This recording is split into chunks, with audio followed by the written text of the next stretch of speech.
And we are live on YouTube. See if you could just check that the captions are going through okay. Okay, yeah, just make me co-host, please.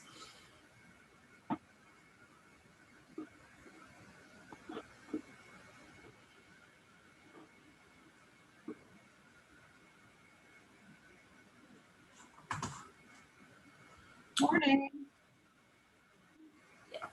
Captioner, if we could have a few. Okay, yeah, they're good. We're good. All right, you should be all set, George. Great, thanks, Betsy. Good morning, everybody. We'll get started in just a minute. Thank you. This is the Alzheimer's Disease and Related Disorders Commission third quarter meeting, starting at 10. It's 10 o'clock now. I'll just give a couple more minutes for people to jump in.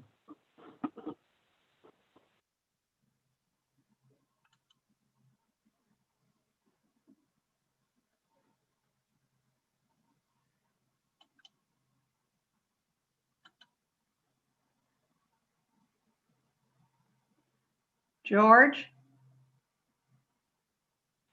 Yes, Lori. Yeah. Are we going to be able to see everyone during the meeting or not? And if we are, what am I missing in terms of accomplishing that? In terms of so you can't see everybody right now. You can maybe see a few people in the strip on the side. Right. Okay, so when I stop sharing, which I'll do after I do my introduction, then you can, we'll go to the gallery view. Great, great. So that was the strangest thing that I sent to you about you sent an email yesterday with the updated call-in information? No, I don't think it had the call-in information. I wonder if your account's been hacked into or something, because I didn't have it on I sent you an email about what I encountered today. Did you get an email from me this morning after you sent me the link to get in? Yes. Yeah. It was very weird. I got something from you yesterday sending a different call-in information. Interesting. I'm not quite sure what happened. Sorry. Yeah. Well, I mean, you sent me what I needed, but according to that, you sent an email out to everybody yesterday saying I sent the wrong call-in information. Here's the update. And when I went back looking for it, it had disappeared. I didn't receive anything like that. I know I hadn't either. I hadn't gotten anything yesterday at all. But this morning I went in to search by your name in my email because I didn't know where the original existed, and there popped up this email from you yesterday, which I hadn't received, but it showed up in history as you having sent it. Oh. But we're all here, so we're all here. I thought somebody was trying to hijack the meeting. Send us. Oh, maybe. All right. So sorry about that, but it looks like, yes, everybody did make it here. So we'll go ahead and get started. We'll give some housekeeping announcements, and then I'll turn it over to Laura Bowser, the chair, to get the meeting underway. As I said, this is the Alzheimer's Disease and Related Disorders Commission third quarter meeting. Due to the active state of emergency, this is an electronic meeting pursuant to item 4-0.01 of the 2020 Appropriation Act. Meeting notice has been provided. The meeting is being recorded and minutes are being taken. All votes will be conducted by a roll call of voting members. Meeting materials are posted under the Alzheimer's Disease and Related Disorders Commission's quarterly meeting tab at the DARS website. Members of the public are able to live stream this meeting via the DARS YouTube page. Please be advised that if the live stream is interrupted, we will need to pause the meeting until it is restored.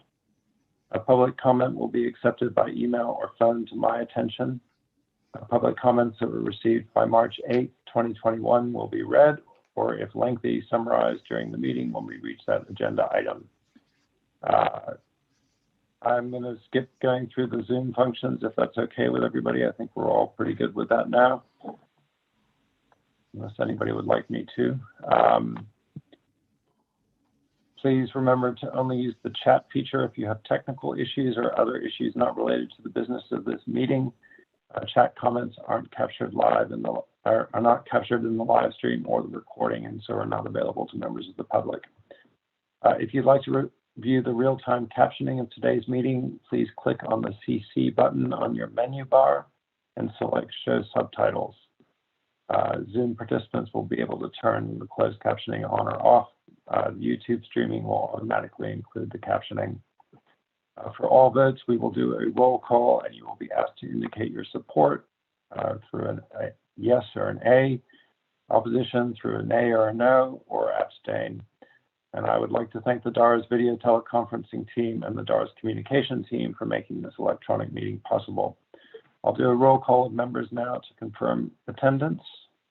I'm going to go alphabetically. Laura Bowser. Present. Trevania Brown Hughes. Present. Karen Darner.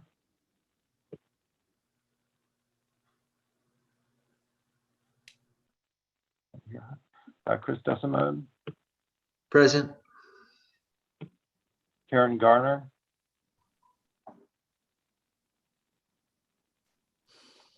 Rick Jackson. Here. Karim Khan. Present. Kim Kuttner. Present. Carol Manning. Present. Lori Filippo. Here. Donna Sargent.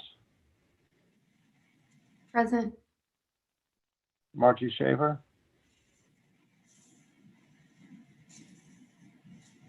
Crystal Thompson. Present. Pam Teaster. Here. Ishan Williams. Present. Okay, and then we have a few guests who we'll introduce when we get to the welcome and introductions. So with that, Laura, I'm going to stop sharing and turn it over to you for welcome and introductions, and then I'll pull up the agenda when you ask. All right. Well, good morning, everyone. It's good to see you all. I know I've been working with a lot of you on the work groups, but having everyone together is wonderful, even if it's via Zoom. I always like to start, we always like to go around and just do a brief introduction and welcome, just so that people that are maybe live streaming know who we are. And for newer members who are still getting acquainted to everyone, we do have a ton to cover today. So I want to try and keep it short. I know that can be hard, but if you could just state, what brings you to this commission, a little bit of background information on yourself, and then we'll keep it moving.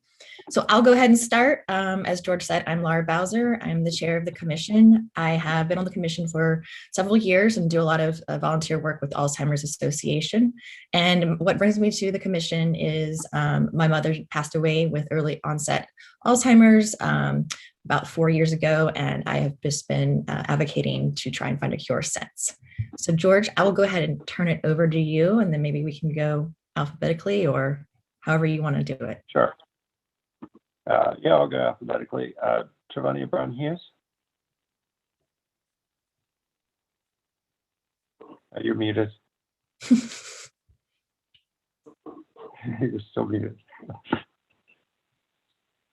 Oopsie, sorry. I am an assistant professor at Hampton University in the School of Pharmacy. I am also a member of the Southeastern Virginia chapter of the Alzheimer's Association.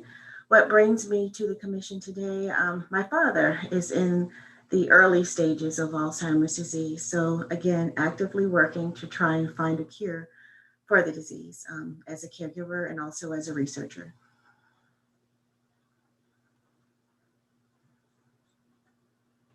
Thank you, Karen. Chris Desimone.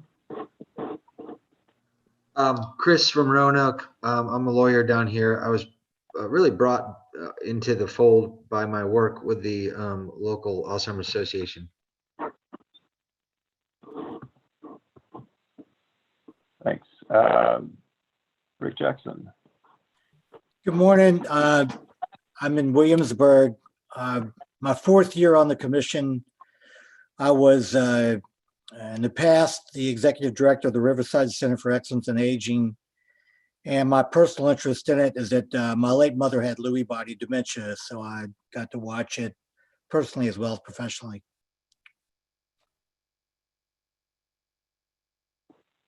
Thanks, Rick. Karam Khan. Hi, my name is Khurram. I've been a board member for almost 4 years now, and I am based in the Northern Virginia area. I actually work in IT, but I have a home care company also that I run in Northern Virginia, which is the reason I joined this commission. Thanks. Thank you. Kim Cutner. Hi, I'm also in Williamsburg with Rick, and I'm at the Riverside Center for Excellence in Aging and Lifelong Health. Carol Manning. Hi, I'm Carol Manning. I am the director of the Memory Disorders Clinic at the University of Virginia.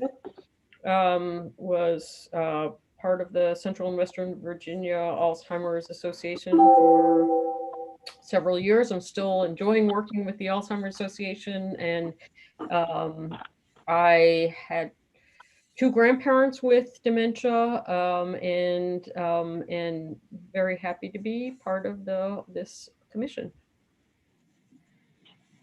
Thanks. Lori Philippa. Hi, I'm on the commission for several reasons. One, both of my parents, after I came on the commission, had dementia and have now passed away, and I had a great grandfather that did. But also, although I'm retired now for 35 years, I was the director of an adult day center. And as with many centers, the majority of the people that we served had dementia of one type or another. And so it was my life's work in a way. I've done some consulting since then. The first person I ever saw with dementia in a professional role was in 1970 during an internship when I was an occupational therapy student. Happy to be continuing to serve. Thank you. Lena Sargent. Hello, everyone. I'm an assistant professor at VCU School of Nursing. I carry a clinical practice in geriatrics at the health center also. And so I was brought to the commission twofold, both my personal experience with my family members who've had varying types of dementia, as well as my research and my clinical practice. So I'm really happy to be here with you all.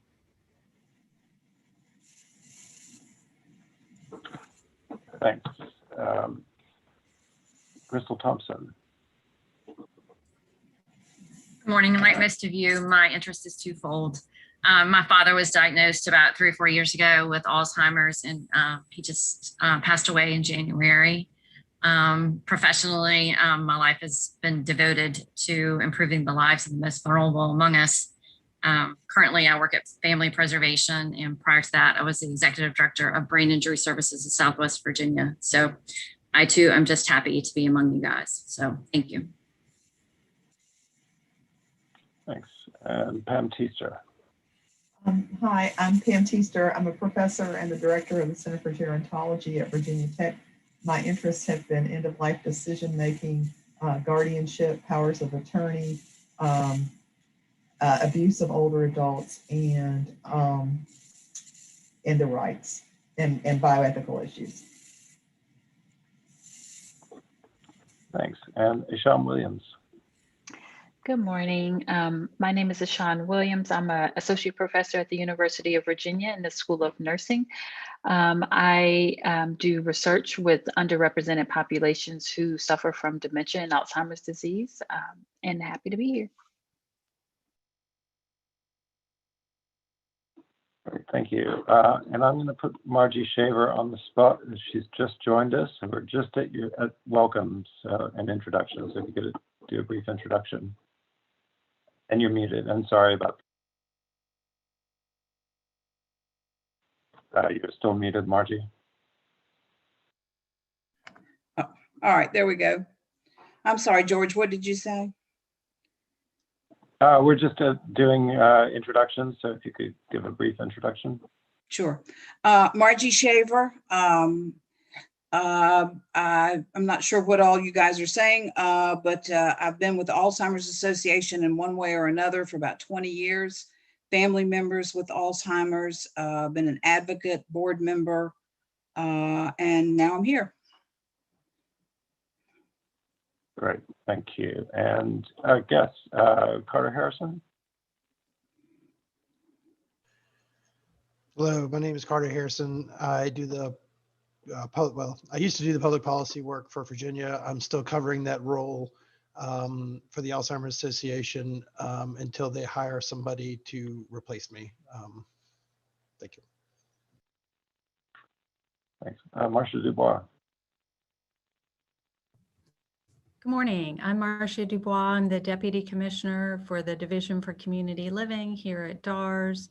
And like many of you, my personal experience is that I have a late stepfather and a late aunt who both experienced Alzheimer's.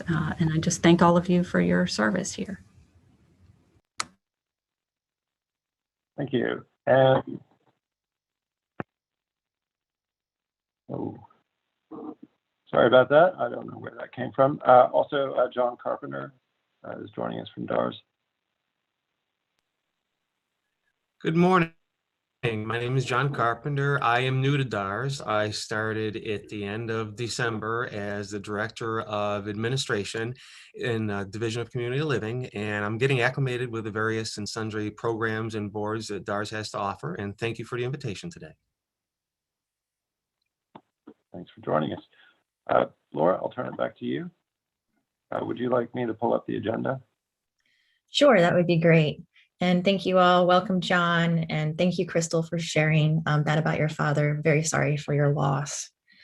I want to go ahead now. As usual, we have to start each meeting with a reminder of why we're here. We have to review the code. And so Virginia Code, the role of the Alzheimer's Disease and Related Disorders Commission is to 1, examine the needs. Oops, George, you just threw my whole thing off.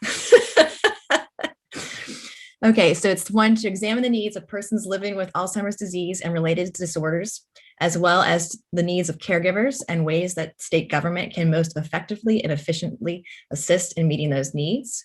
2, develop and promote strategies to encourage brain health and reduce cognitive decline. 3, advise the governor and General Assembly on policy, funding, regulatory, and other issues related to persons suffering from Alzheimer's disease and related disorders and their caregivers. 4, develop the Commonwealth's plan for meeting the needs of patients with Alzheimer's disease and related disorders and their caregivers and advocate for such plan. And lastly, establish priorities for programs among state agencies related to Alzheimer's disease and related disorders and criteria to evaluate those programs. And with that, we can move into reviewing and adapting the meeting agenda. So, George, do you have that pulled up currently? Yes. The only thing I wanted to note for today, we actually have a lot to review. And so if we end up having a long conversation, one of the things that we might consider is moving new business right behind the work group and committee reports, but we'll just play that by ear. Otherwise, does anyone want to make a motion to approve? I make a motion to approve the minutes. Second. Thank you. Thank you. George, do you want to open the roll call? Sure. I'm sorry, I heard somebody say approve the minutes, but this is the agenda. So could somebody just rephrase that for clarity? I make a motion to approve the minutes. I make a motion to approve the minutes. This is Pam. Agenda. The agenda. Agenda. I meant the agenda. Thank you. Of course I did. Is anybody? Second. Somebody second that? Thank you. Okay. Roll call. Laura Bowser? Yes. About the agenda. Thank you. Giovanni Brown Hughes, Yes. Karen Darner, she's not here. Krista Simone, Yes. Rick Jackson, Yes. Jerome Cohn, Yes. Kim Cutner, Yes. Carol Manning, Present. Lori Filippo, Yes. Lana Sargent, Yes. Margie Shaver, Yes. Crystal Thompson,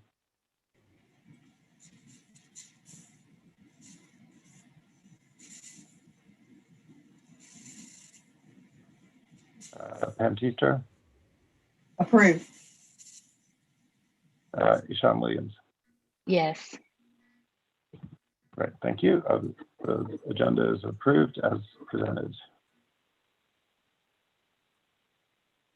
Great, thank you.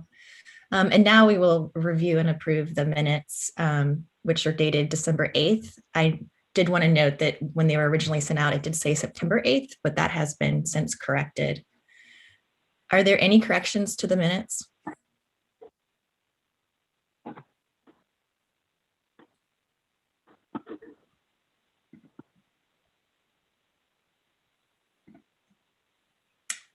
If no, then the minutes are adopted as presented.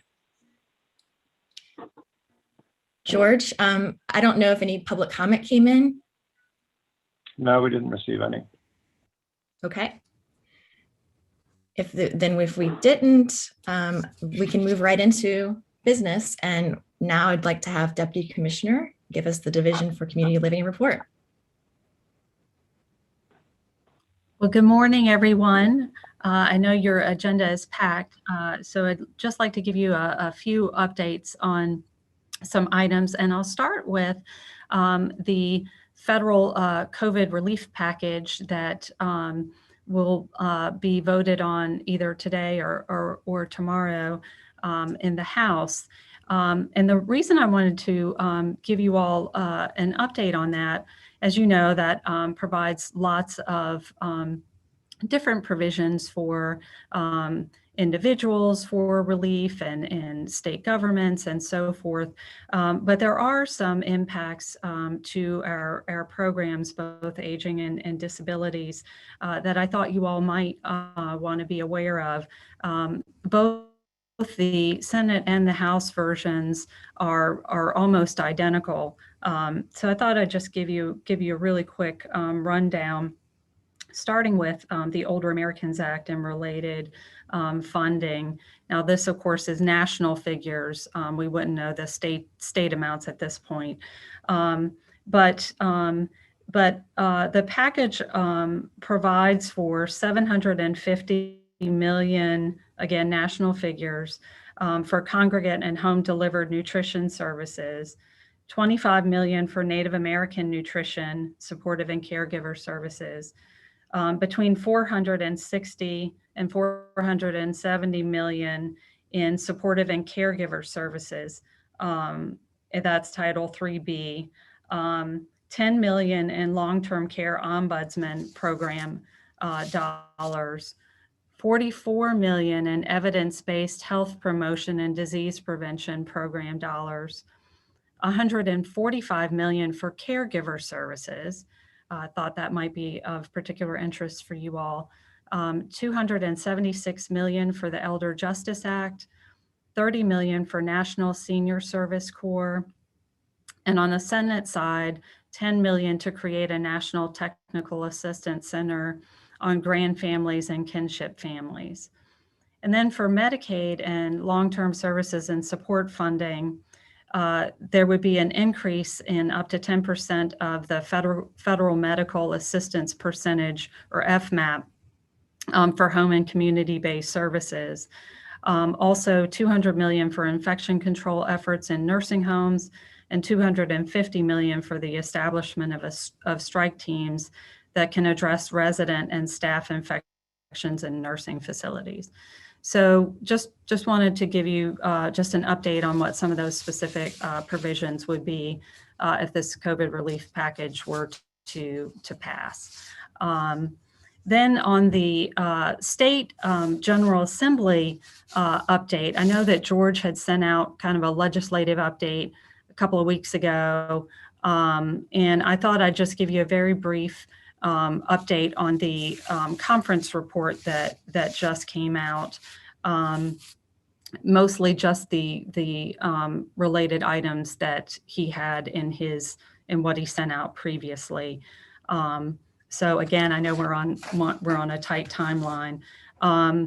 The increase for Medicaid rates for personal and respite and companion care did go through. So that was a 12.5% rate effective November 1st. And then also there would be an amendment to add language requiring DMAS to research and report on the cost and program changes, which would be necessary to allow SSI or supplemental security income recipients to become automatically enrolled in the Medicaid program. There was also new funding for Centers for Independent Living or CILS in the amount of $425,000. There was new money for brain injury services in the amount of $1,200,000. There was also a work group established with the intent that aging services would be elevated in importance within state government to include the consideration of optimal organizational structures, including a new agency for aging services, adult services, adult protective services, and other related programs within the Health and Human Resources Secretariat. And of course, we have a lot of work to do where DARS is fully engaged in this process, and we're continuing our work on that. There's also $50,000 in funding for demographic services that would fall under DARS. There's also an increase in the auxiliary grant rate. And there's also several dementia services items that I know that George will be giving you some more details on later. So I'll let him provide some details on that. Wanted to also let you all know we did submit 2 falls prevention grants in December, another grand driver grant we submitted last week, and we're poised to submit a new lifespan respite grant, which we understand from ACL the grant application should be made available at any moment.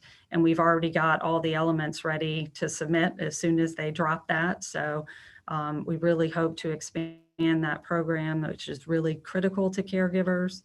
And then last but not least, the Virginia Association of Area Agencies on Aging, or V4A, and DARS have decided to pivot the 2021 conference to a virtual Governor's Conference on Aging to a virtual format. And it is a multi-day conference that will be held the week of May 24th, 20.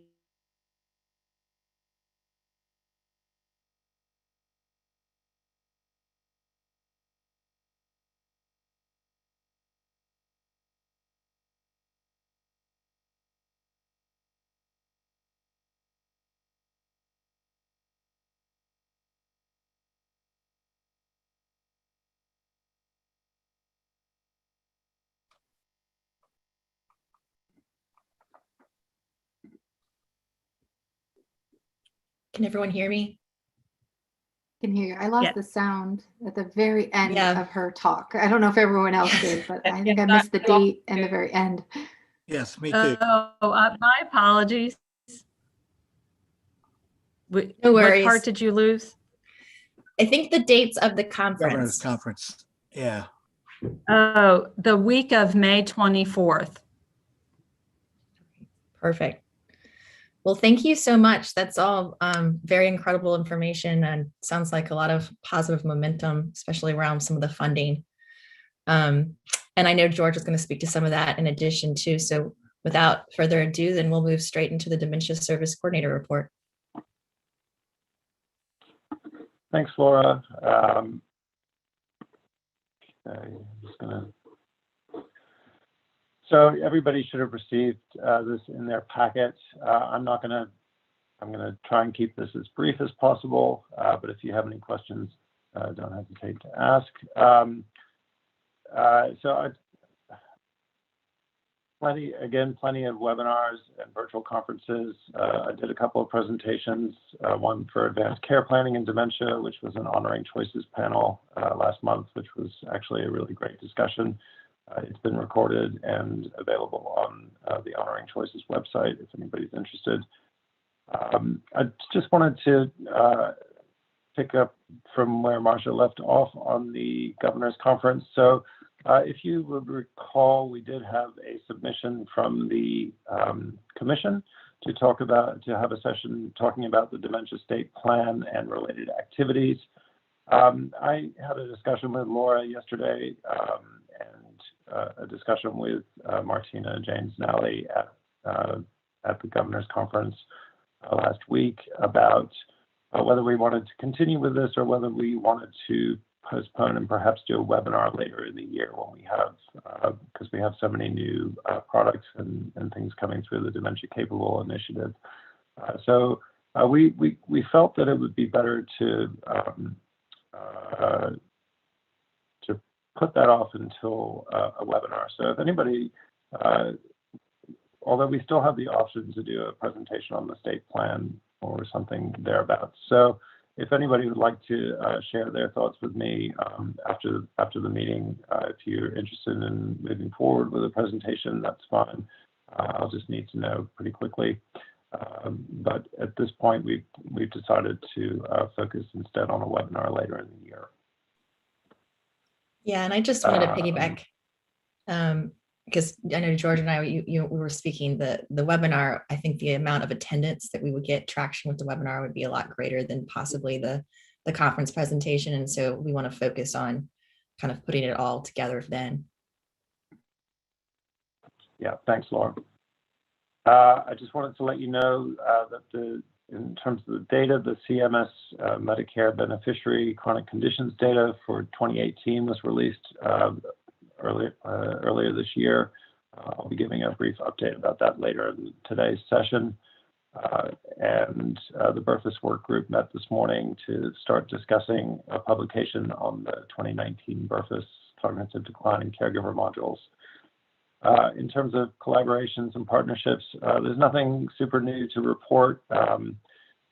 Things are either tooling along or on hold. Many activities are starting to pick up again, which is great. And so I look forward to having more to report at our next meeting.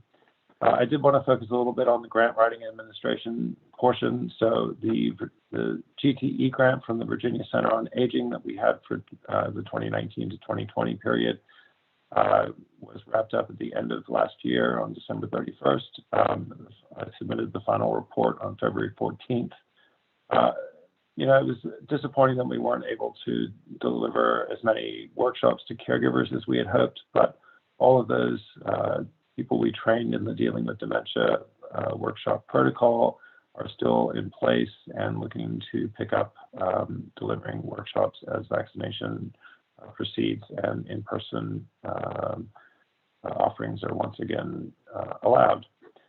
So we're still hopeful that we'll be able to serve the full complement of nearly 800 caregivers over the next many months.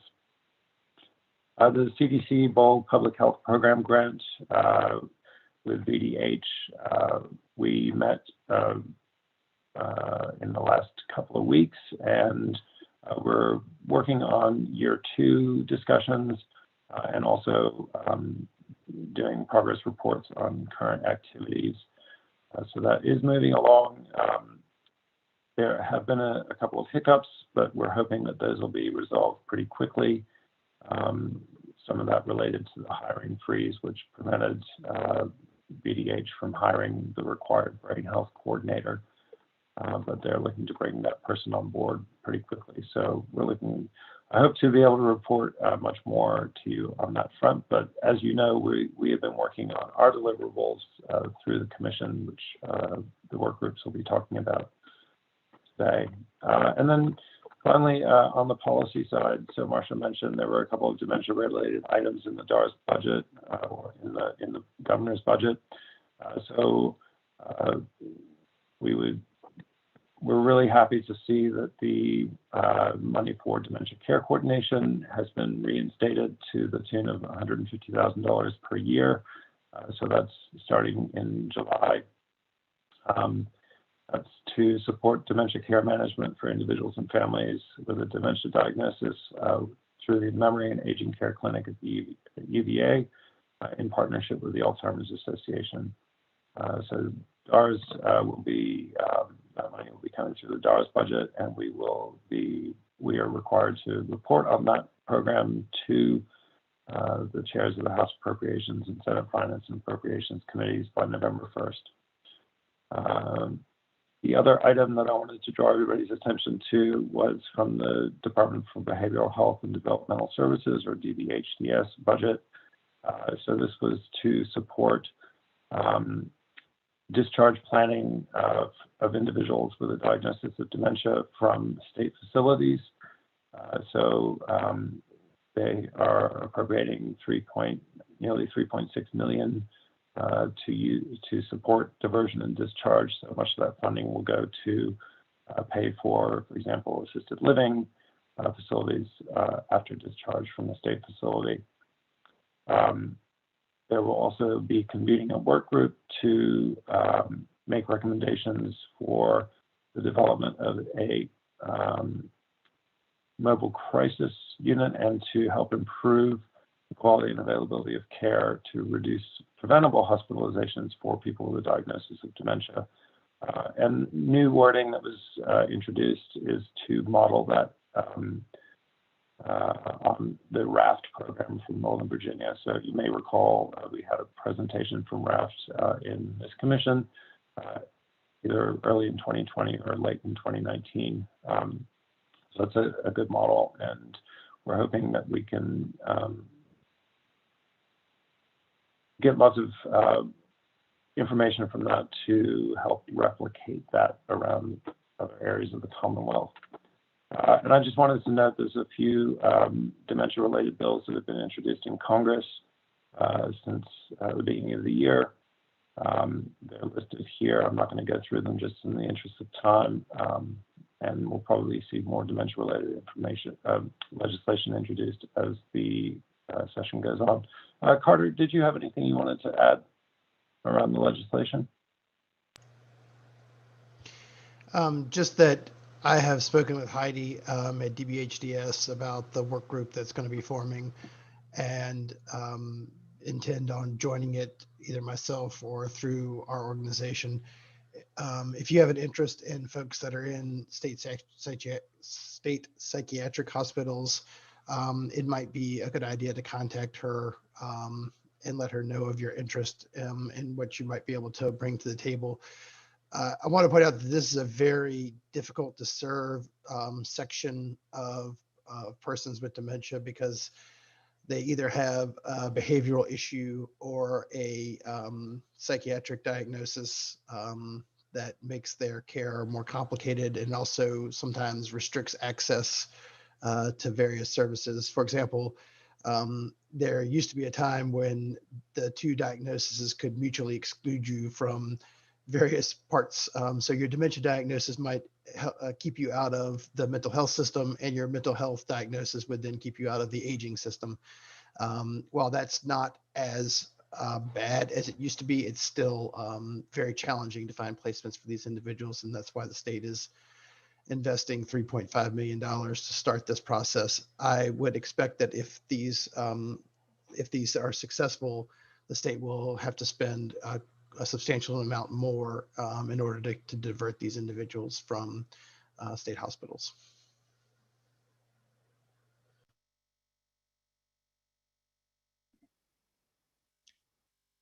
Okay, well, thank you. That's very, very helpful and interesting. And I actually would like to learn more just about that work group and sort of some of the findings that come out of it.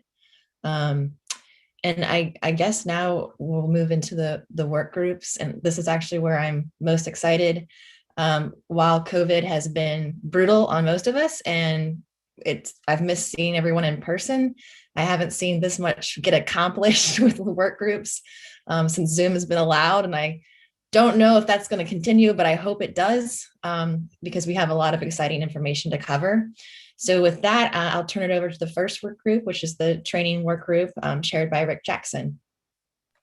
Thank you, Laura. George, do we have things to put up for them to see? You're muted. Yep. Okay. I can. While we're doing that, I want to thank everyone who was on the group. Kim Kuttner, a commission member, is on the group. George, I want to thank you. You did such a wonderful job of herding cats, getting us all together and keeping us on task, and I really appreciate that. And there were other members on the work group that were people in the profession, like Vicki Armstrong and Denise Butler, that we relied greatly on their expertise and their enthusiasm. So what we're presenting to you today, it's an action item. We're presenting it to you today so that you can look at it, and actually we'll ask for a vote to approve it, so we can continue to work on it. The first thing you're looking at that George has put up is something that we've called the Primary Care Practice Toolkit. And as you look at this and you later look at the brochure, you're going to see that our efforts have been directed so much toward primary care, because we believe that's where so much of Alzheimer's and dementia-related disorders are seen and encountered and not always recognized and diagnosed. And so our efforts really are about preparing primary care, for example, on this page, to understand what the accepted and best practice screening tools are. Who's using them? How are they using them? What do they hope to get from them? As you look at these, you'll see some cases, if you look at the MOCA, there is a certification required to, in fact, administer the MOCA and interpret the MOCA. So we started with what are the tools and where are the related training materials to use those tools. If we could go to the next one. Yeah. Any questions about that, by the way? So what you're going to see now, is an algorithm that we would suggest primary care have access to. Some people call these clinical practice guidelines, but what we're suggesting is that as you use these tools and you encounter individuals and families with a suspected dementia issue, that you now know where to turn. When do these things occur? What tools do we use? Based on what we find, what does the follow-up look like? So here you'll see a dementia workup, during the history of physical, during the medical, the welcome to Medicare, the Medicare wellness. These are the kind of things that you would use to, you could use a couple of phrases. One would be to uncover indicators or flags, or you could actually say that they're going to diagnose it. Obviously, mild cognitive impairment, Alzheimer's disease, the other various dementias. And you can look at here and see that we, in some cases, suggest neuropsychological testing, labs, other ways to do a better job of ruling out things that are not dementia and coming closer to a dementia diagnosis. Any questions on that? Rick, I've got a question. Yes. I didn't see any reference to the Medicare billing code for care planning, and I wasn't sure if you guys excluded that for some particular reason. I'm going to attempt an answer, but Kim and George, please step in. We are aware that billing codes have been changed and improved. That would move us in the direction of reimbursement for care planning. But for my purposes, I guess I'm still unclear about how exactly to use that and bill it. Well, even if we don't know the answer to that question, not referencing it at all seems like a glaring omission, in my opinion. So Carter, thanks. Based on your recommendation, I think George and Kim, I think that we can mention it. Perhaps offline, you can help us look at where the best place would be and the brief language that would be helpful. Maybe Carol has a thought. Yeah. Dr. Manning? So the National Alzheimer's Disease Resource Center put out some information about the billing codes that we can pull into this. And that's correct. And I actually have a larger question. So this is all geared towards primary care providers, correct? Yes. And so on the one hand, I applaud that. On the other hand, I get back to the idea that if we think about a diagnosis of dementia in the same way that we think about a cancer diagnosis, when someone is diagnosed with cancer, the standard thing that we do is send someone to an oncologist, and we don't try to say to the primary care doctor, here is a worksheet that's going to help you become an oncologist. And so I have some basic feelings about this is problem, and I'm sorry to even say this, but this is problematic in that the part of the message it sends is, as a primary care provider, this worksheet is going to help you become a specialist in this area, rather than sending your patient to someone who has training in that. So Carol, yeah, we share that with you. And we talked about it a bit, and we can continue to talk about it, but you know as well or greater than me, the lack of availability of specialists, especially if you happen to be in a rural area. And so even though in the best case scenario, anybody diagnosed or anyone a concern raised in primary care would find themselves with a specialist, you and I know that that's not always going to be available to them. So whether we like it or not, in my own opinion, the diagnosis and the management and the follow-up ends up back in primary care, whether we like that or not. So I guess it's a statement of reality on our part that it's going to end up back with them.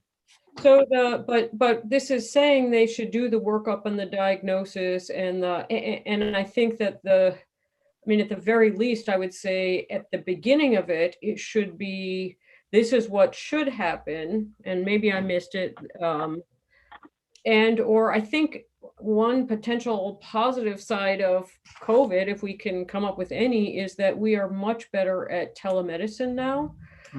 And so people actually do have more access to specialists and to telehealth care. And so that would be my first message. And absent that, then here are ways to help provide care for people with dementia who do not have access to specialty care. So Carol, I think we're going to show you a brochure too. And I think when we show you the brochure, that will help answer some of the questions and maybe even relieve some of the concern, because the brochure is going to suggest, in fact, now what? Where are the resources in the community for further differential diagnosis, for care management, for the AAAs, for the Alzheimer's Association? So we're not suggesting that primary care is the end all and has to suffer and provide all the services.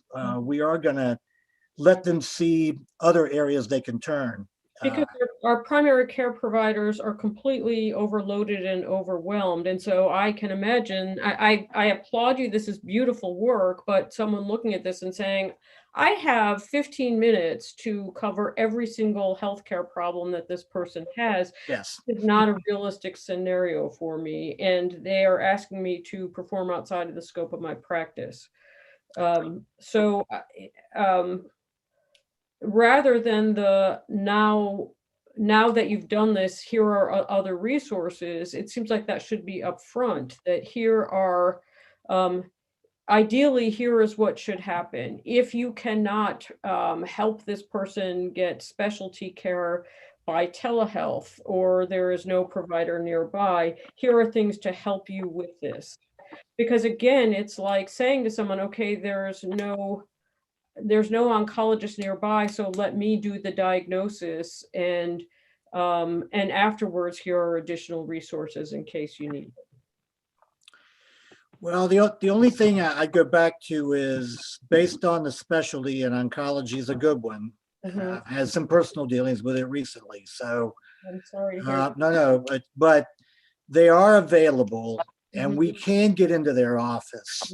And they do give us the final diagnosis. And what I would suggest about gerontology, geriatric psychiatry, geriatric assessment clinics, they're just not there in that same abundance. And you and I have been so concerned about this for years, is how do we increase the availability and the number of those people to do that? And I don't know in the short term how we're gonna make that happen. So it goes back to, how do we better prepare primary care with knowing what to ask, knowing where to look, knowing where to refer, knowing what good practice is. And so I think so your comments are right on target and accepted and heeded. And I think we have to continue to improve this based on what you said.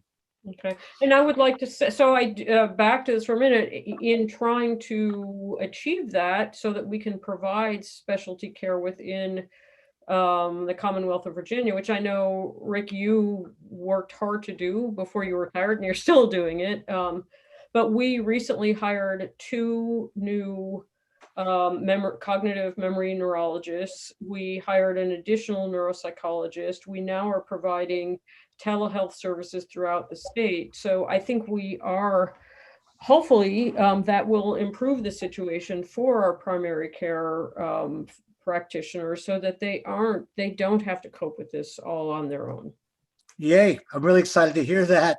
Part of what you can help us do is understand how you made that happen, so that in Hampton Roads and Northern Virginia and Southwest we can. But to the other point, Carol, is telehealth.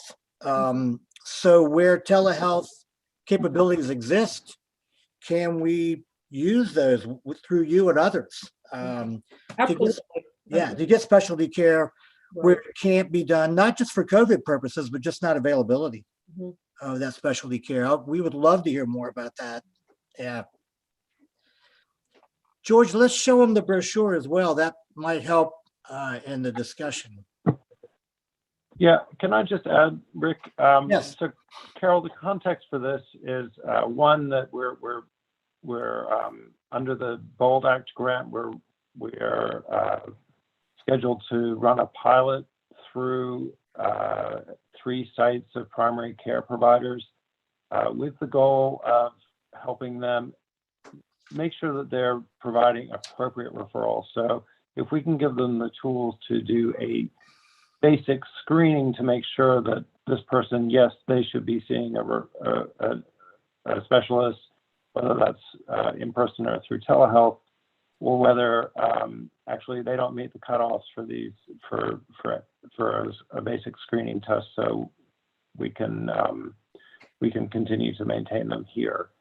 They might want to provide some follow-up referrals to that person who's concerned about their memory loss. So whether that's to the Alzheimer's Association, the Area Agency on Aging, or a number of other things, we want to make sure that they have that information to be able to do that. This first page obviously is a look at the plan, a mentioning of DARS and the services, dementia capable plan. If you look at the next item though, George, I'd like him to see that. This will speak more to Carol's comments. You're going to see, there we go. So Carol, you'll see this, training for dementia screening. I actually prefer the word screening in primary care, and I do diagnosis. I know you do too. So dementia screening. What are the tools? Micro learning modules available to understand. Discussion about what happens after a screen, after a concern, after a diagnosis, and then to the far right, to your point. Now what? Where do they get referred? Who can be of assistance to my patient, whether it's AAA or Alzheimer's or caregivers? So Rick, first, yes. that I don't see anywhere on that list referral to a specialty memory disorders clinic or to a provider who specializes in memory disorders.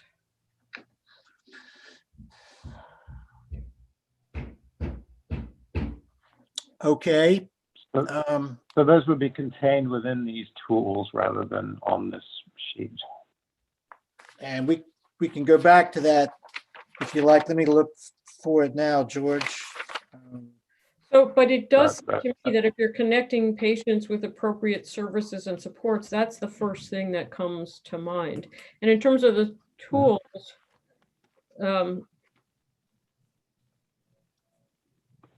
where on those tools? In the toolkit, this document. We're going to go back to the toolkit. Yeah. So for example, back to that clinical provider practice tool. So that would be the screening, and here you have referring to a champion in your practice or a neurologist or a neuropsychologist. But I agree that we could certainly highlight that one to take precedence. These are all points well taken, Carol. Thank you.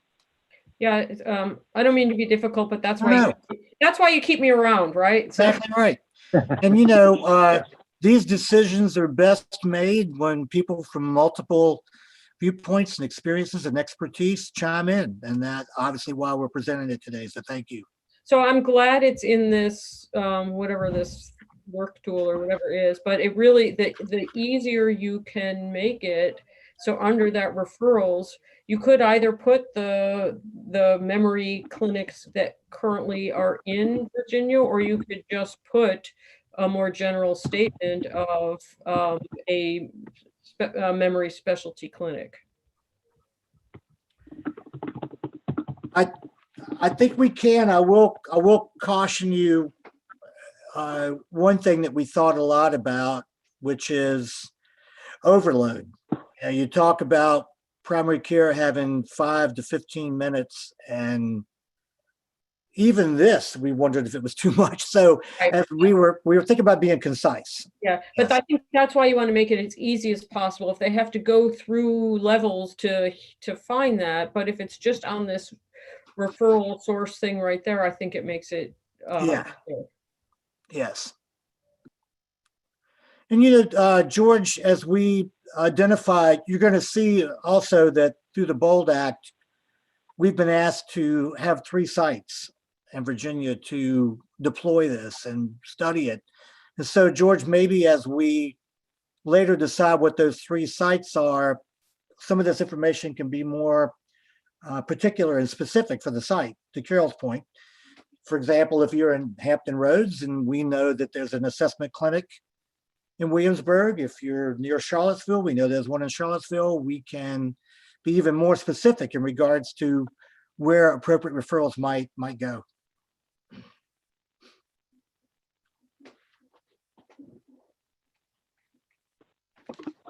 Yeah, so we can rework this so that above all these practice tools here, the first thing people see is refer to a specialist memory clinic. You know, and take out, maybe take out the word diagnosis. So it's just dementia screening here on this first column. yeah, I think screening's a better choice of words for primary care than potentially diagnosis. Yeah. That would be great. Yeah. So George, as we make these changes, let's talk about how we in fact finalize them. Will there be another meeting of the training group? Will we represent to the commission? What are your thoughts about that? So I think we can incorporate Carol and Carter's points pretty easily into this. If we are comfortable moving forward with those edits, bearing in mind this is a pilot, so we're looking for feedback, and we want to help make this as usable and user friendly for the primary care workforce as possible, but also to make it as effective as possible. So I can see, multiple iterations as we move forward and tailor this better. But if we're happy moving forward with the edits that have been discussed today, I think we could vote on that. Laura, do you think this is a time that we would consider a vote on the accept? I do, unless anyone else has questions or concerns or would prefer to hold off until another draft is presented. I have a quick question. This is Ashan. If we take out diagnosis on this brochure, I think there has to be some additional edits to that fuller toolkit document where there's that big section of diagnoses. So I would feel more comfortable knowing what was going to be there because I think we need to lean more to the screening section and amplify like what happens once we refer you to a neurologist or a specialty, or when you get to the, if we think you need a full assessment, this is what happens in a diagnostic visit. So versus this is what we're going to be doing in primary care. Does that make sense? So it's a little clarification from what we were talking about before, but so you still can keep what happens, because I think a lot of primary care physicians like to know like what they're sending their patients to do in a neurological assessment. So having that information about what actually happens in a diagnostic visit would be really helpful to include, but not for them to make the diagnostic decision. Okay, Thank you. I'd like to say to the commission that also beyond what you're looking at, there also was a discussion about outreach efforts. So as we perfect this and put it into 3 pilot sites, we also will be talking to the commission about how we tell the story and how we expand the usage of it, because what we all know is that we have to do a better job of uncovering it, diagnosing it, referring it, following it. So please be thinking about outreach efforts, how we tell the story. And we'll be talking about that in other meetings. Okay, Rick, sorry, that just raised one other thought I had earlier. And I know we haven't gone through, I think we have this document, I believe you sent it to us, but was there going to be any effort to maybe put a narrative piece about prevalence rates and disparities, like something around like how primary care physicians should be considering or thinking about or just aware of like social determinants of health, like something around health equity, or because there are definite differences in the prevalence rates with minority or underrepresented populations. And I just want, like, if there's a way we can highlight that in some of this narrative, that would be great to include.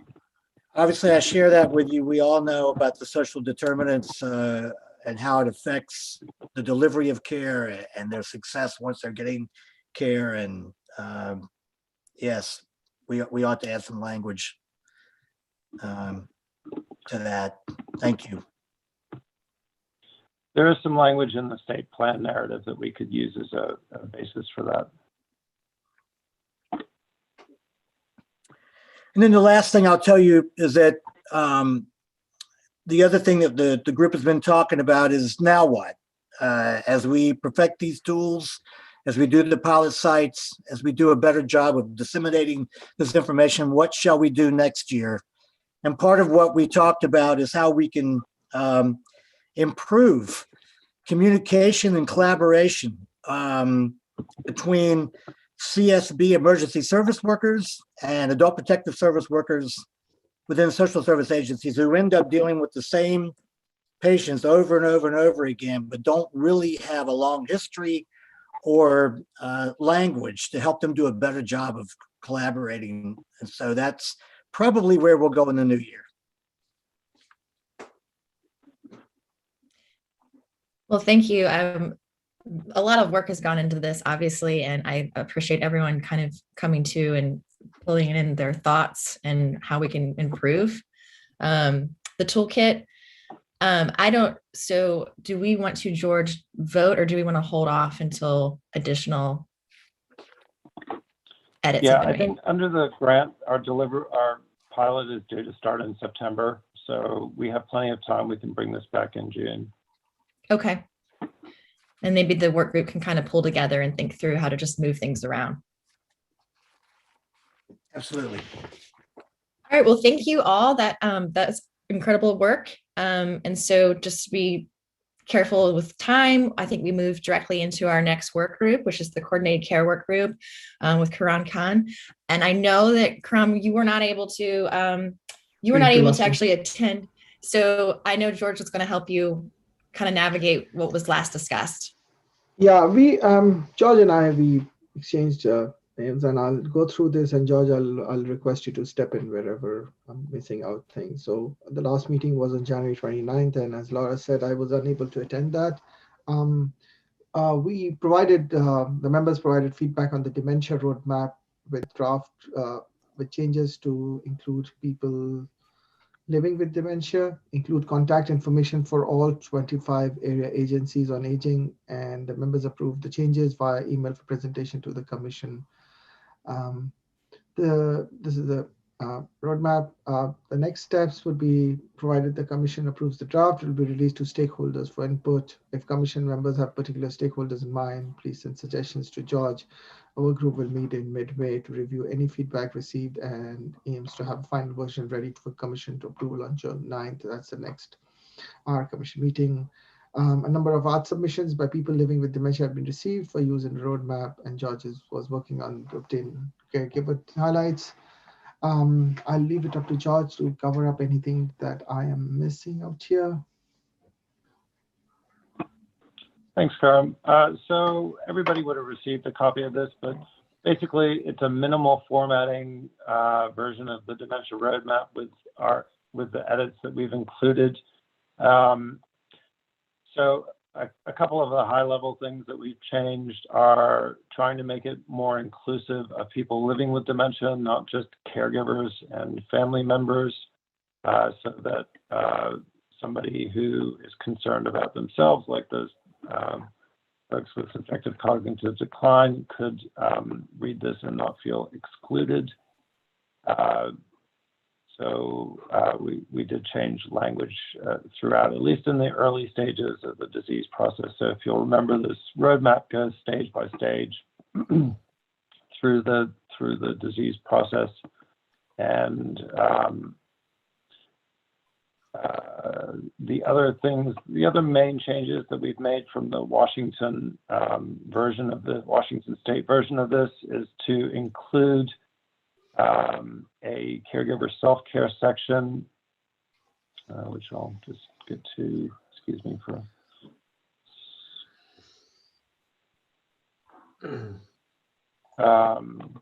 Let's see. Okay, so caregiver self-care section, just to highlight the importance of that for caregivers.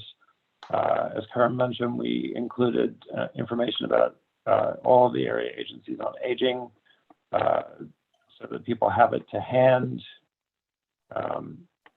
and expanded some references and obviously tailored them to Virginia. Other than that, we didn't make a huge change from the content. It was more an adaptation rather than a rewriting. And then as Karam also mentioned, we've been soliciting artworks created by people living with dementia to highlight throughout the roadmap. And I'm currently working with somebody who created a series of caregiver portraits and in-depth caregiver interviews, and working on pulling out selected text from those caregiver interviews to highlight in this publication. So where we are with this is we would like to send this out to stakeholders for feedback. So we'd like to get the Commission's approval to move forward with that. I expect we'll get lots of comments from various stakeholders over the next couple of months. Our goal is to have a fully formatted version incorporating the artworks and the caregiver quotes by June. That might be a little tight, but the idea would be to send it out for stakeholder feedback through April, and then work on finishing that up so that we have a final draft to show the Commission in June. Any questions or comments or anything that I can answer?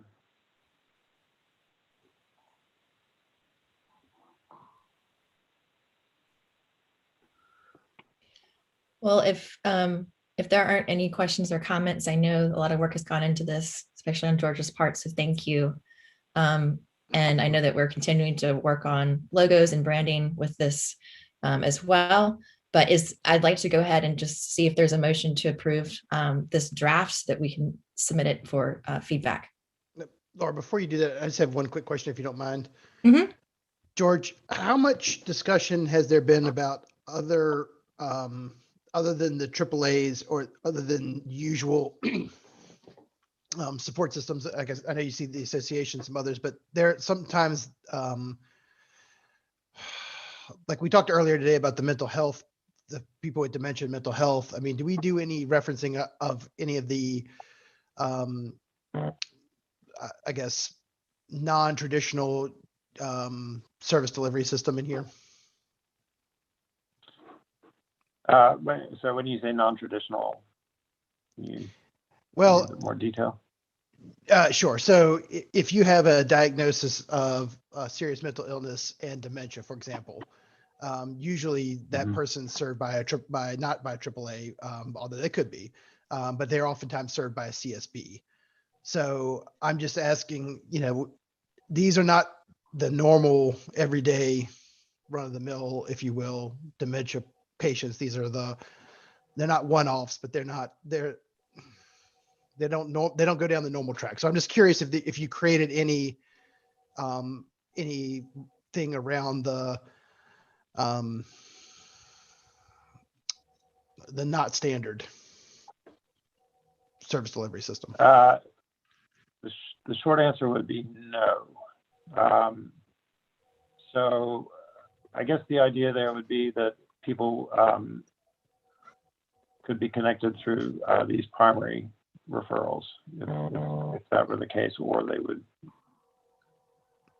have to be connected previously. I mean, this is really to provide, information to navigate dementia rather than dementia and serious mental illness. Okay. The only reason, because we had the discussion earlier about the pilot program at DBHDS, and it's gotten me thinking a little bit more about these. And I admit the numbers are much smaller, but the folks that deal with those complicated things. So I think, I don't know that we necessarily need to make any changes to it, but I do think we need to be thinking about that as this goes through the process in case we have, unique situations that might need to be addressed. Yeah, so in that case, we might think of developing something further that targets that population specifically. Maybe not as comprehensive as this, but something that takes those differences into account. I think that sounds wise. Thank you.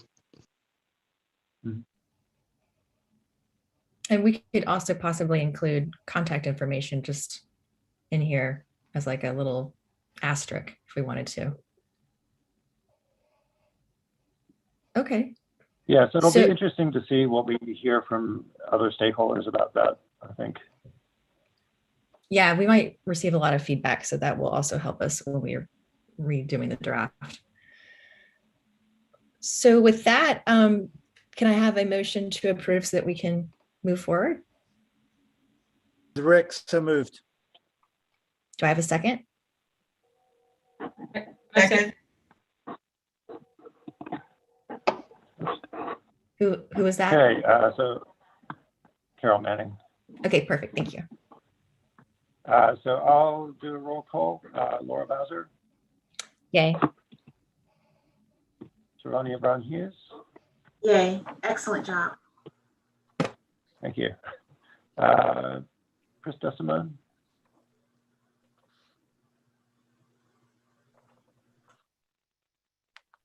I've lost him. Rick Jackson. Yes. Karam Khan. Yes. Kim Cutner. Yay. Carol Manning. Yes. Lori Filippo. Yes. Lana Sargent. Yes. Margie Shaver. Yes. Crystal Thompson. Yes. Pam Teaster. Yes. Sean Williams. Yes. Thank you. So the ayes have it. I was a yes. Oh, that's Chris. Okay, Yeah, thank you. sorry. So the ayes have it. Draft is adopted, and we'll send this out for stakeholder feedback. Well, thank you all, and thank you to that work group for all your hard work. I'm looking forward to seeing the next round. And with that, we want to move into data and research work group with Lana. All right. Laura, can you give me a sense of time? Are we all the time? That is George. Or George, how long do we someone, have? Just so I can gauge myself and our discussion. So Lana, I would say if you can limit yourself to somewhere between 7 and 10 minutes, that would be great. 7 and 10 minutes. Okay. Talk fast. Do my best here. So, of course, this is open to the whole group. We met on March 1st, just as a reminder. The 2 articles of the state plan that really guide this work group are specifically regarding increasing the number of projects that are better aimed at underserved communities. So we see this as a connection between researchers and communities, and particularly underserved communities that are unlikely to have access to innovative work just due to the social determinants of health. And really aimed at lifting participation in research from underserved communities. And so our group has really been discussing ways of implementing projects and efforts to increase awareness of research projects and participation. And there is a gap across the Commonwealth.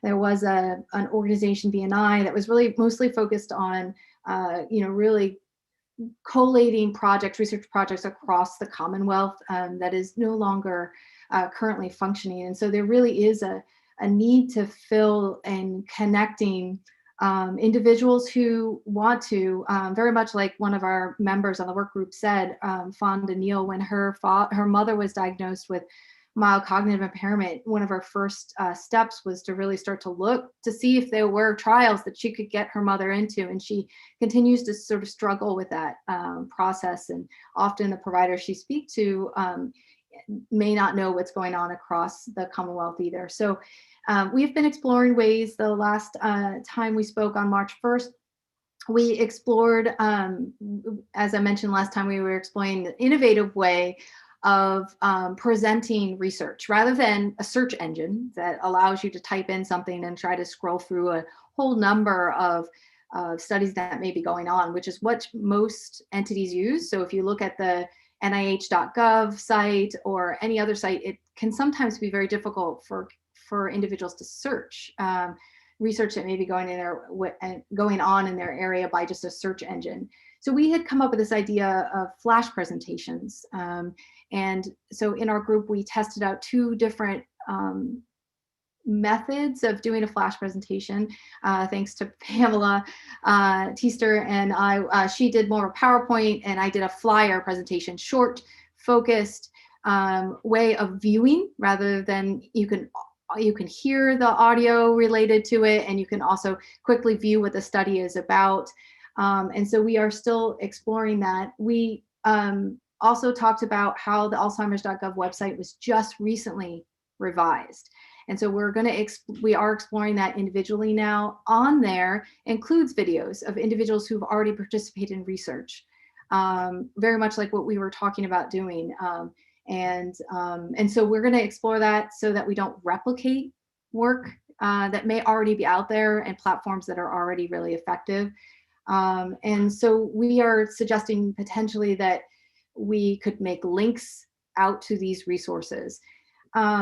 Third is finding an effective platform that can reach a variety of different individuals. And this can be challenging because paper formats sometimes get lost, or get outdated. Websites can be challenging because they have to be certainly managed. So I think you all remember I mentioned last time that there was the potential for us to engage the School of Engineering, a colleague of mine who had worked on creating an app that could be available on mobile devices.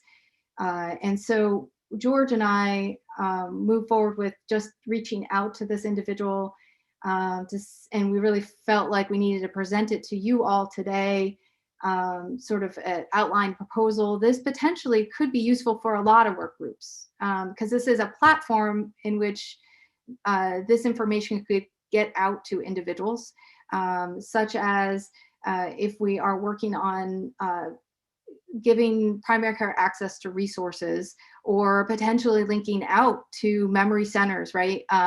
That this could be a platform that they would work with us and our work groups to develop mechanisms in which people could access. So they don't lose the paper, it's real time, they're in their office with a patient and they can look that up. Likewise, this could also be useful for our work group in connecting people with research projects that are going across the Commonwealth or resources for engaging the research. And so we are, as a group, also exploring an effective platform, something that can be maintained after we're gone, something that doesn't necessarily need to or can be maintained or updated by future groups, but a platform that can reach potentially a wider audience. George, do you want to talk together about moving the... Sure. So this is what they call a Capstone Project that we're discussing, and this would be something that they would we would put forward a project as the commission to develop this platform. So I guess today we're just looking for whether the commission thinks this is a good idea and we want to move forward with it, and then we'd be able to flesh out our project idea and present that in June for approval before submitting that to VCU. Yeah, so let me give I can give a little more background too, George, if you want. Yeah, I was just going to say one of the benefits is that they actually supply the equipment that's needed. So if there are, well, I don't know it would mainly be around coding, I think. But if there's any materials that need to be purchased, the School of Engineering does that under the Capstone Project. I think there's also some sort of stipend for the students who are involved in it. The other good thing is that they do consider what they call legacy projects, which are multi-year, and so they would have successive groups of students continue to update and maintain this platform if they accepted it.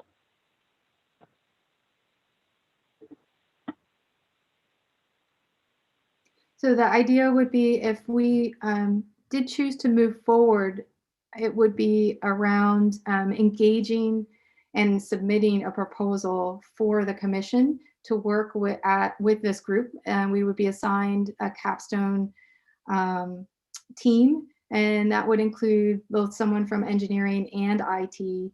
Again, they get resources and to help move forward. I've worked with them before, so they usually engage with the group. So they work with nonprofits and for-profits, but they usually engage with the group and help get a sense, kind of a needs assessment in a way, a sense of what is needed and what the development would be. And then they work in an iterative fashion to create something for us. So as an example of something that would be, useful would be something that would potentially connect providers or even caregivers with the dementia capable plan, right? But it would be in an electronic format. So all those resources would be right there at their disposal. And that could be downloadable and accessible on an app, in an app-based form that they could scroll through the resources and use in real time. Similarly, we could do that also with access to research, very similar to what we were talking about with the flash presentations, where they would be available and accessible to people to view, so that they could potentially reach out or engage in things that are happening across the Commonwealth. It really, as far as what it looks like, will be determined by the Commission, but they would be a resource to help us develop it.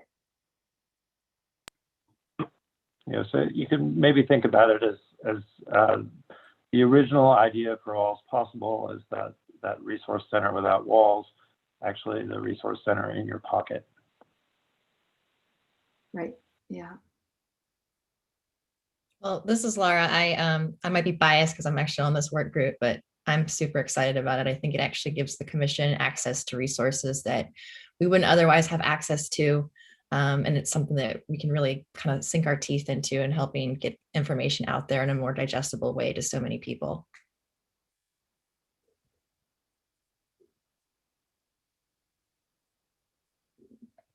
Any other thoughts or feedback? I do think it's important to note that it's just one step. We do know a lot of our vulnerable populations don't have access to smartphones, and so it's one way to reach a certain level of access, as well as hopefully keeping it up to date.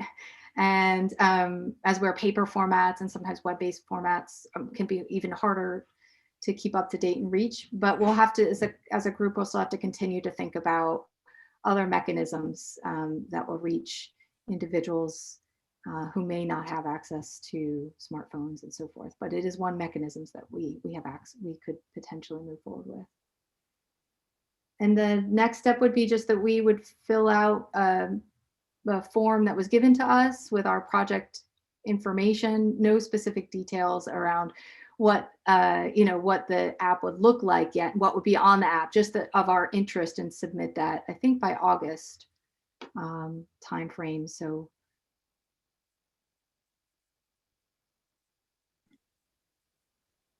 well, I think it's really exciting, and I think I see a lot of people shaking their heads, so I'm going to take that as a positive step moving forward. And we can always touch base on where we are in the process at our next Commission meeting. But it is very exciting. And I know people in the work group have been really enthusiastic about it. So, George, do you want me to move into new business, or do we have time to kind of follow the agenda as is?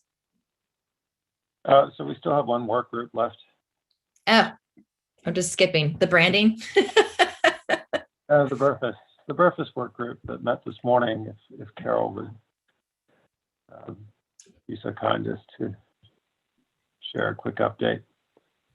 Oh, I didn't realize that's considered a work group now. Okay, we had our we're official. We're official. We had our first meeting this morning, and we are all very excited about the idea of using the Burfus data to examine issues of dementia, dementia and caregiving policy, so forth, using those data. But when we came together as a group, we realized that we were not familiar enough with the data. So which is complicated. So we are going to meet again in 3 weeks to a month. And in the interim, we are going to watch some webinars that describe the data in greater detail and come back with ideas on how we want to move forward. And I think that's it, unless anyone has questions or anyone who is on the call has additional information to tell the group. No, I think that's great. I think you summed it up very nicely, and there's a lot of data to kind of go through. So I'm excited to see what next steps come out of that. Thank you. George, did you want to speak to the branding initiatives? Laura, why don't we get the letter out, the new business done first, and then we can come back to this, I think. Okay. So kind of circling back around just to make sure that we can get through it all. We do have one item of new business. So I'm sure many of you are aware of the Marcus David Peters Act, which provides behavioral health responses to behavioral health emergencies. The goal being to reduce negative outcomes involving excessive use of force. I know that there is a work group called the Marcus Alert Work Group that's seeking input from the community around implementation of this act, including temporary detention and emergency custody orders.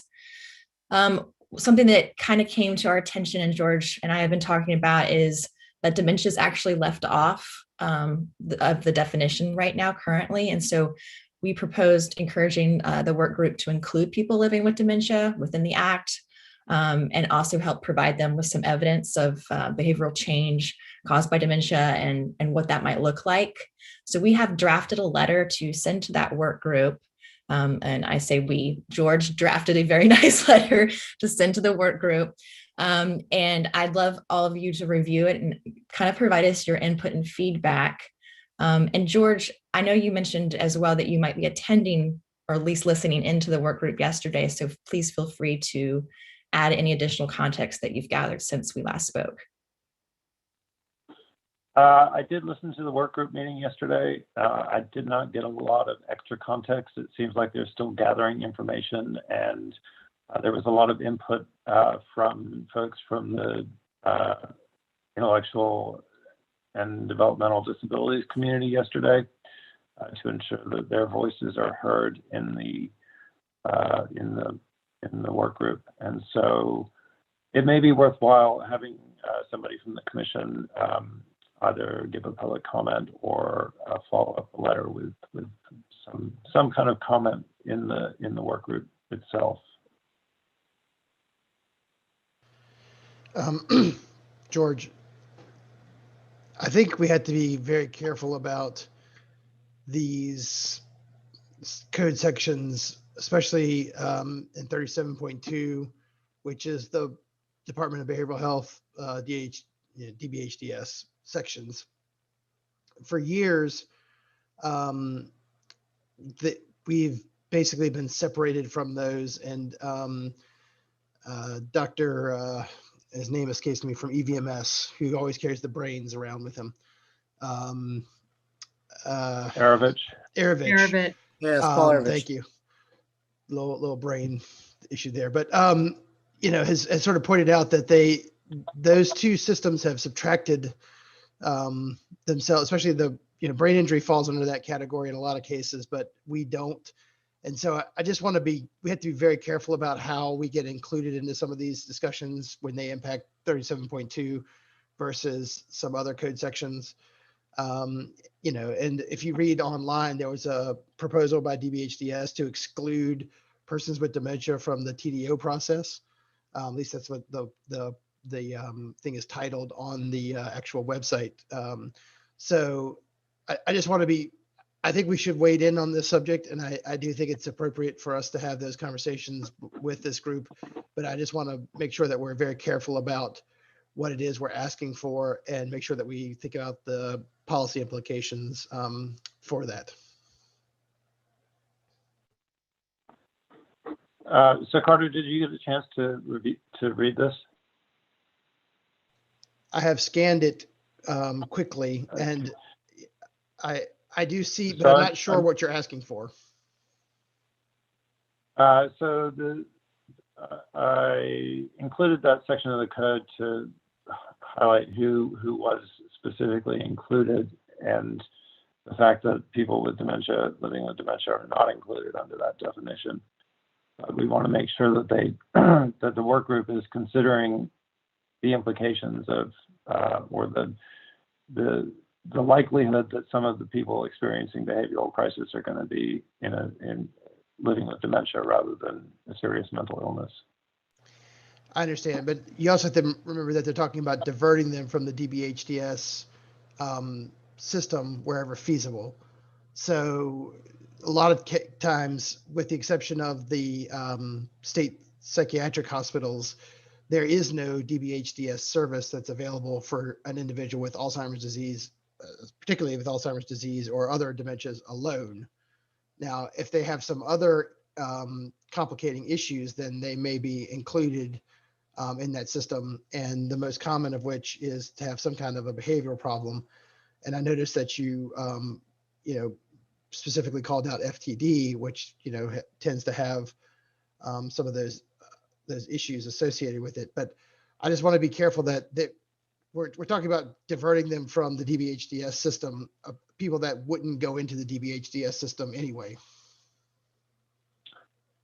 So, sorry, maybe I've got the wrong end of the stick. So I was thinking that this was about ensuring that not just police were showing up at a behavioral crisis, but also people that would or instead people that would be professionals and able to handle a behavioral crisis without necessarily diverting the person into the criminal justice system. Yeah, unless I'm mistaken, we actually don't have, we haven't been aware of a serious issues where persons with dementia have been diverted into the criminal justice system. So that's why we haven't had, especially with our law enforcement training, we haven't really had a lot of that occurring as much. And what these people are supposed to do when they show up is they are basically supposed to link them to the CSB, and I'm using shorthand here, so that they can receive services instead of going to jail. Well, you can't link a person with dementia to the CSB to receive services because they don't provide any services to those individuals. So that's where the sort of hang up comes. As far as I know right now, they are not, even if the police do take them away, it's usually for to be held for a TDO process and not to be placed in jail because there's a criminal violation, at least not in my experience to date. And if you have data suggest otherwise, then I'm for that. But yeah, no, I don't have data from Virginia, so.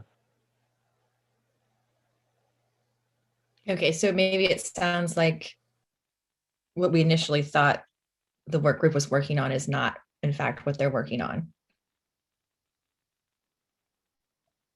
Well, I think the work group is trying to divert individuals with mental illness, substance abuse, developmental disabilities from entering the criminal justice system, and instead they're trying to send them to the CSB system to receive care. Where I think the problem or the difficulty is that a person with just some form of dementia cannot access those same services through DBHDS. They don't exist for those people because they don't have the appropriate diagnosis. So if they are going to identify them, then they're going to send them to a different service delivery system than one that's operated by DBHDS, unless they're going to go through the temporary detention order process. Got it.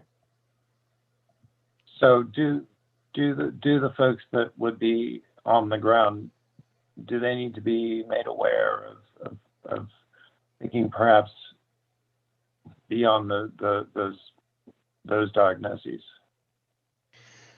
I think it does raise an interesting question in my mind about distinguishing between FTD or some other form of dementia and a serious mental illness, substance abuse, or developmental disability, because I'm going to guess while the person's in crisis, the chances of doing that successfully are probably pretty slim.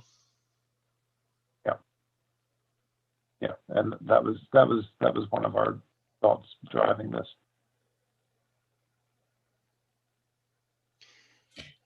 So maybe we, George, do you want to circle back and just have a side conversation around this letter?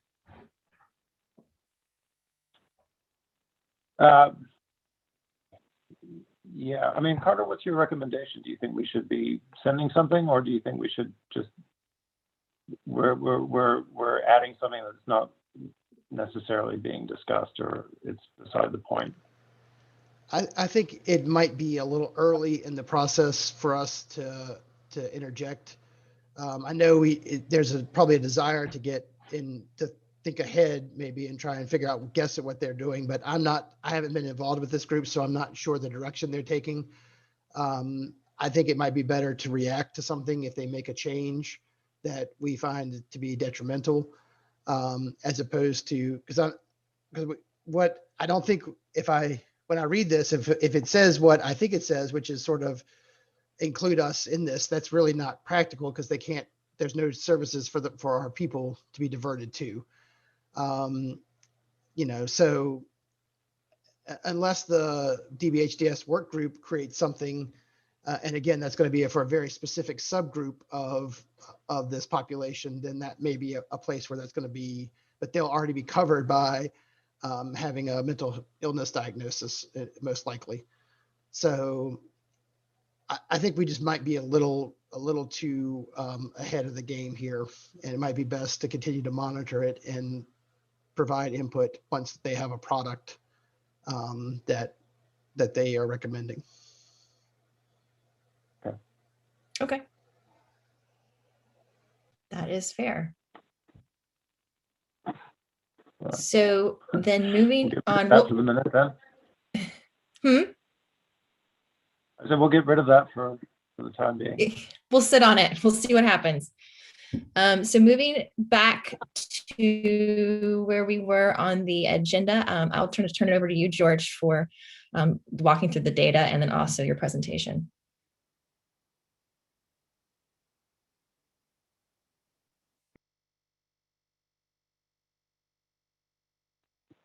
Bear with me just a second.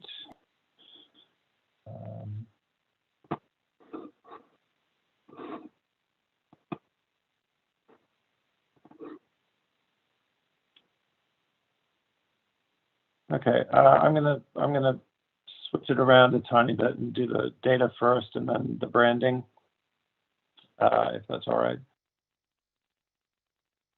Yeah.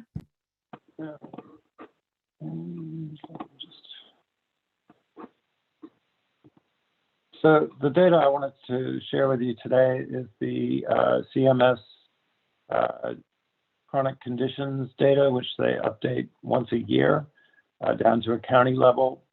So if you're familiar with these numbers that we've been posting on All Is Possible for many years, this is them. So the slide you see here, the chart you see here is comparing Virginia in the brown colors to national numbers in the blue. So the bolded lines here in the middle are the prevalence of all Medicare fee-for-service beneficiaries with an Alzheimer's disease or another dementia diagnosis. So in 2018, that was 10.4 for Virginia, up from 10.2 in 2017. I'll get to the caveats in the middle, but you can see we're slightly underneath national levels of prevalence. So the national prevalence was 10.8, again, compared to 10.4 in Virginia.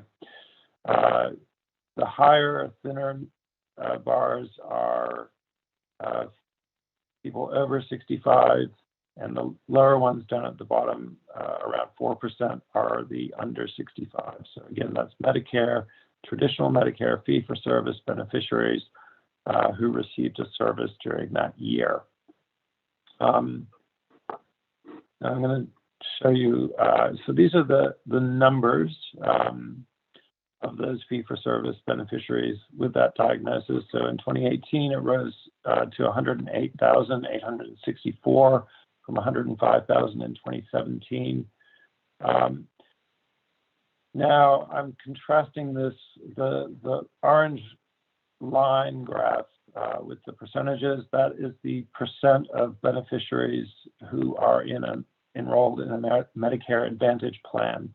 So you can see that's risen considerably over the past 11 years or 12 years. From 2007, it was 12.7% enrolled in one of those plans. And now it's nearly a quarter of Virginians who are eligible for Medicare are enrolled in a Medicare Advantage plan. So that excludes nearly a quarter of Virginians from these data. So that's the major caveat. The others are that the person would need a diagnosis and that they would need to have had a service within that calendar year. So we've long thought that these were considerably undercounting the actual numbers of people living with Alzheimer's disease or dementia in Virginia, but we don't have a good estimate. I did play around with the numbers a bit, and if the prevalence of dementia were the same for the Medicare Advantage enrollees, which is a big if. My understanding is that the Medicare Advantage clients tend to be younger, so the prevalence is probably a little bit lower, but if it were, that would lift that number up to around 140,000. So that's, as I said, it's a big assumption. I would use that number with a huge amount of caution, but I guess the takeaway from this is that the numbers of people with a diagnosis continue to rise, reflecting the aging of the population and probably increased surveillance of cognitive issues. Any questions about any of this data before I move on? George, I always view this as sort of the minimum number because that's the folks that are identified by fee for service.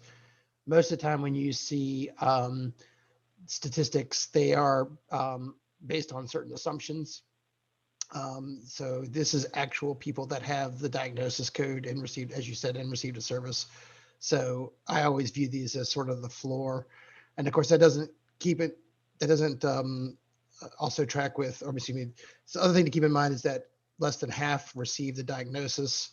So even if, those that get diagnosed may or may not know about it or may not be diagnosed. So there's always some pieces to that make these really the floor versus the ceiling. Yeah, absolutely. Thanks, Carter.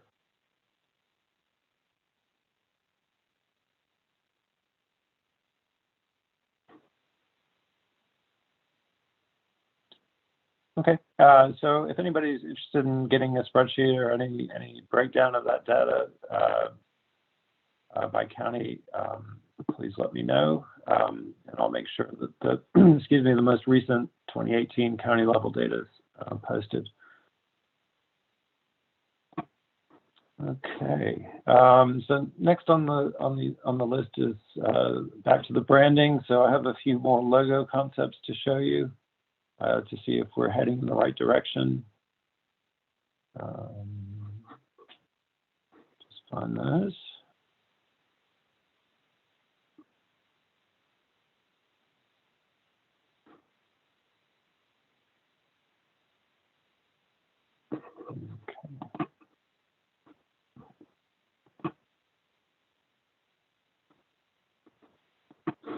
Okay, so hopefully everybody can see those. So we took your feedback from last meeting that we didn't like the exploded state look.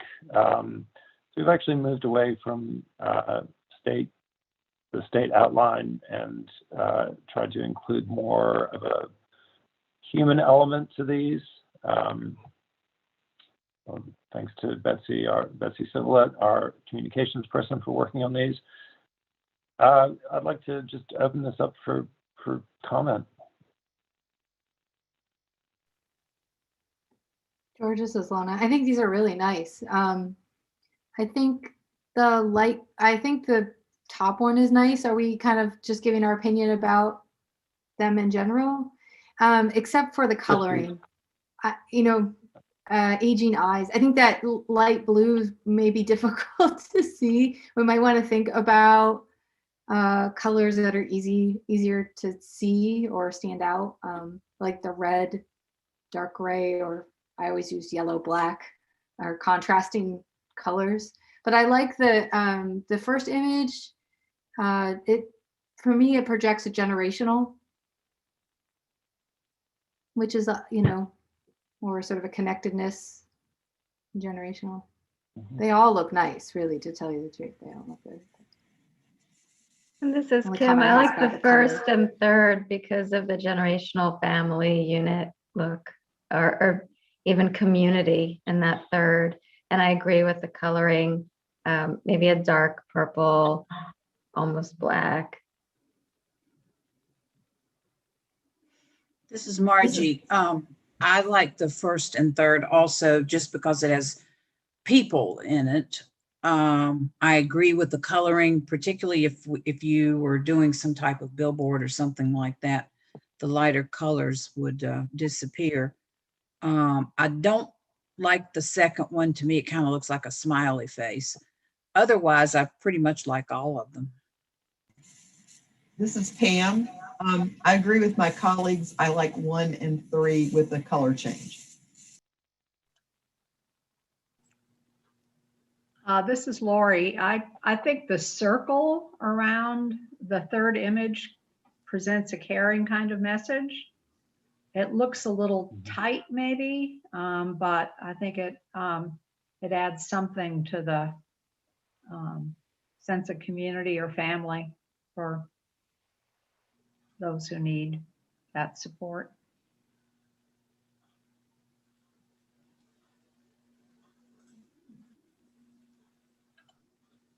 This is Travania. I agree with my colleagues as well. I like number 1 and number 3.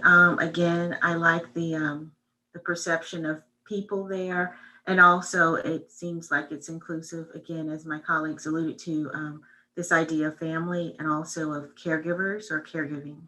So, but again, for number 1, I would change the colors.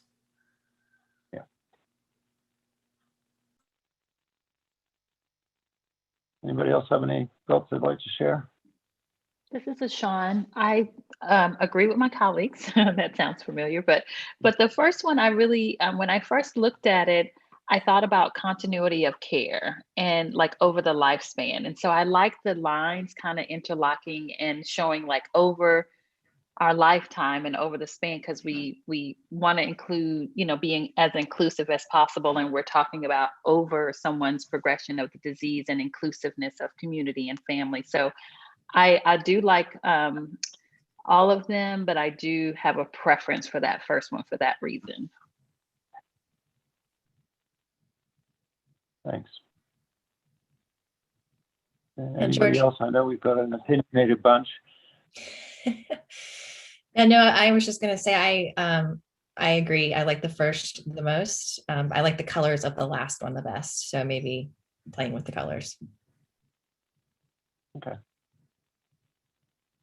So thanks everybody. If you do have some thoughts later, please let me know. But from what I've heard right now, we'll work on numbers 1 and number 3, playing with the colors. And we'll come back to you in June with some, hopefully, closer to final concepts. So thank you. Great, thank you. Well, I know we've covered a lot today. It's been very helpful, and I know George will be following up with all of us. But I did want to turn this over, George, to, do we have time to do the COVID? Or do we want to hold off? I think not, but I might just introduce it to you in case people are interested in watching it. So what I had hoped to show you today was a section of the National Plan Quarterly Advisory Meeting back in January, I think. And there was a presentation by Helen Lamont from ASPE in HHS talking about the impact of impact of COVID-19 on dementia in long-term care facilities. It's a truly shocking presentation, and if you have not had time to get into those numbers or learn about what actually has been happening, I suggest this would be a really great place to start. I can send the link and where to start in the YouTube, because the YouTube is the entire council meeting. But there's about a 15-minute stretch where she's talking about the impact of COVID on folks living with dementia in long-term care facilities. So I thought it's probably not the best thing to end with either, because it is pretty depressing. But at least we now have some cause for optimism with the vaccines being rolled out. So it took a terrible toll. And I think one of the interesting things, which maybe she hadn't touched on because I'm not sure that was out, but the research that showed that people living with dementia were at a higher risk, controlling for all other factors, which could possibly, the researchers speculated, was due to the inability to follow proper social distancing and hand washing and mask wearing guidelines, which seems a reasonable assumption. So I'll include that in the follow-up email to everybody, so that you'll have a chance to look at that if you choose. But I would recommend it. It's certainly a good place to come from when you're thinking about advocating, and particularly with our platform item around people living with dementia and long-term care. I think it's an important piece of information for that. Well, thank you. And yeah, I'm definitely interested, and I know other people will be as well. And it doesn't, even if it's not uplifting. So with that, I want to thank you all. Thank you, George. Thank you to everyone that is chairing a work group. I want to quickly review our future meeting dates. So our next meeting will be June 8th, followed by September 14th, followed by December 14th. So just go ahead and mark those on your calendar. And I'm making the assumption that they will be likely digital, but we will lean on George's guidance for that. And with that, I quickly wanted to ask if I know we did the one round of new business, but if anyone else has any new business to share.